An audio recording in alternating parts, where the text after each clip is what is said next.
বন্যার পানিতে তলিয়ে আছে চট্টগ্রামের প্রায় সব এলাকা। সেই পরিস্থিতি দেখব সাতকানিয়া থেকে। সরাসরি যুক্ত হচ্ছেন সহকর্মী তন্দ্রা তারুণ্য। তন্দ্রা, নিশ্চয়ই শুনতে পাচ্ছেন আমাকে। বন্যা পরিস্থিতি কেমন দেখছেন, কি বলছে বানভাসী মানুষ?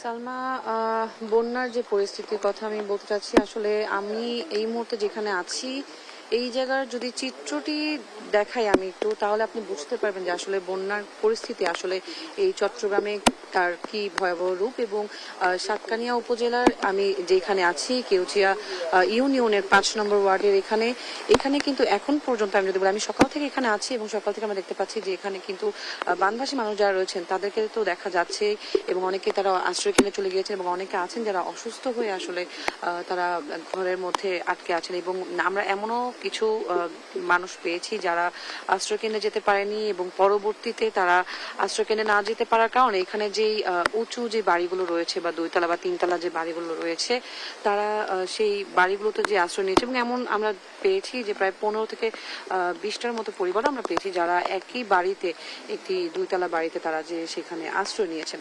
তো এই ধরনের ঘটনা শুধু একটি নয়, এখানে এরকম আরো অনেক ঘটনা রয়েছে যেখানে দেখা যাচ্ছে যে এখানে মানুষ যারা রয়েছেন তাদের কোনো আসলে এই যে বন্যার যে ভয়াবহ রূপ বা এই যে যে অবস্থা এখন চট্টগ্রামে বিরাজ করছে, শুধুমাত্র এই ওয়ার্ডেই নয়, প্রায় 17 থেকে 20টির মতো ইউনিয়ন কিন্তু এই অবস্থার মধ্যে দিয়ে যাচ্ছে, এবং একটি পৌরসভা সেটিও কিন্তু এই অবস্থার মধ্যে দিয়ে যাচ্ছে।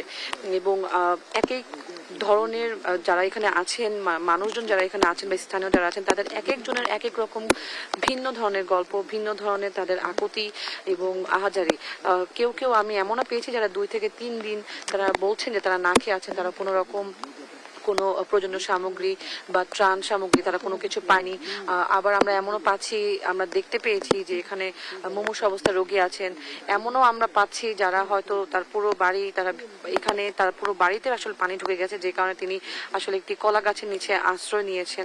তো এই যে এই ধরনের ঘটনাগুলো এবং এই যে যে চিত্রগুলো সেটি আসলে ভাষায় প্রকাশ করার মতো নয়। এবং এখানকার যে বাড়িগুলো রয়েছে আমি যদি একটু দেখাই, যে দেখে হয়তো মনে হতে পারে যে এই জায়গাটি হচ্ছে হয়তো এখানে কোনো খাল রয়েছে বা কোনো কিছু, খাল আছে কিন্তু সেটি কিন্তু কিছুটা দূরে। তবে এই পুরো জায়গাটিতে যেই পরিমাণে এখন পানি আসলে ভরাট হয়ে আছে, বানভাসী মানুষ যারা রয়েছেন এখানে তারা যে কষ্টের মধ্যে দিয়ে যাচ্ছেন।